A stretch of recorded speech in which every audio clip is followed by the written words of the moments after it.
Hello, brains! There's a lot of mixed messages out there about ADHD and video games. Do video games cause ADHD? Do they make ADHD symptoms worse? Or, my favorite, if my kids really can't focus, how can they pay attention to video games? Wait, how can we pay attention to video games?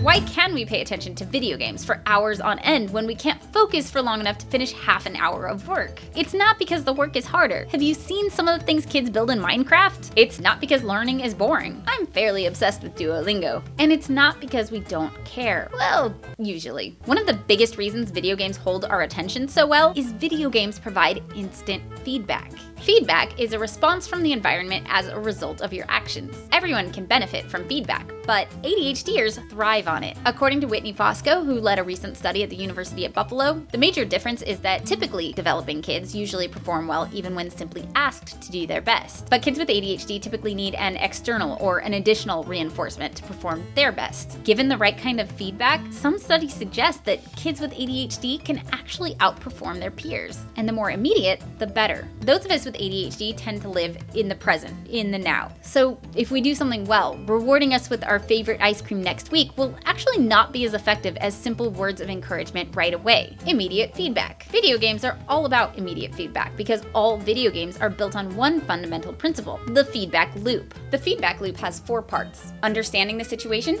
taking an action, the application of the rules, and feedback, which leads to new understanding. In video games, this happens really quickly. Let's break it down. Here's how the feedback loop works. A game presents you with a situation. Say you're a kick-ass lady cop on the mean streets. Right away, you try to understand it. Okay, there's some arrows here, and you take an action. Let's press the forward arrow. Based on the rules of the game, you get immediate feedback. Oh, we're moving, which encourages you to repeat that action, or, oh, no, enemy, reevaluate and try something else. Can I jump? I can jump. Oh, if you go up and then down, you get a giant butt that you can bump on enemies with. Bump. Piggy.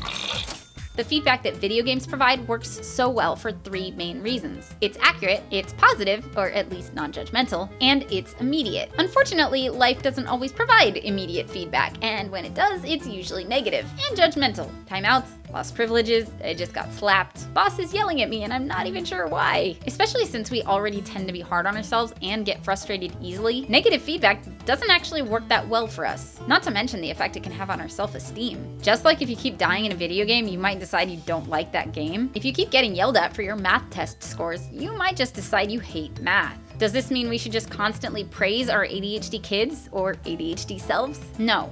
That's the equivalent of pressing whatever button you want and winning no matter what. First of all, that doesn't make us any better at playing games. And second, that gets boring pretty quickly.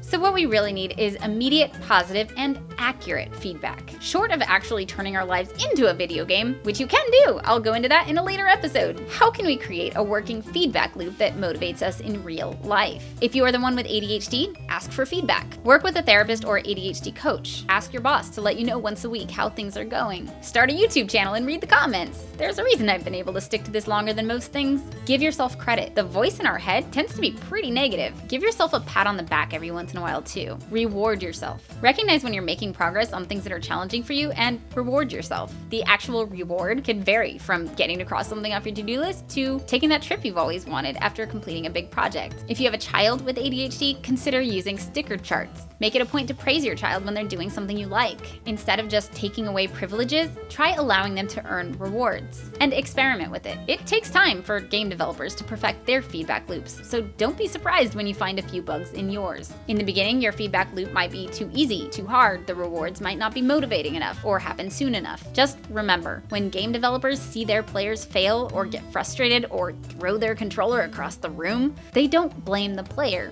They tweak the feedback loop.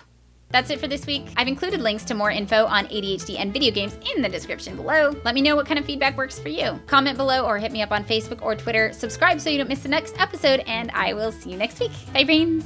How can I explain to my parents that I can't stop thinking so that they can better understand me? Be patient. Try not to talk to them when any of you are frustrated. And get educated together. Dr. Russell Barkley has some great talks for parents. Hello, brains. Wait, I don't understand.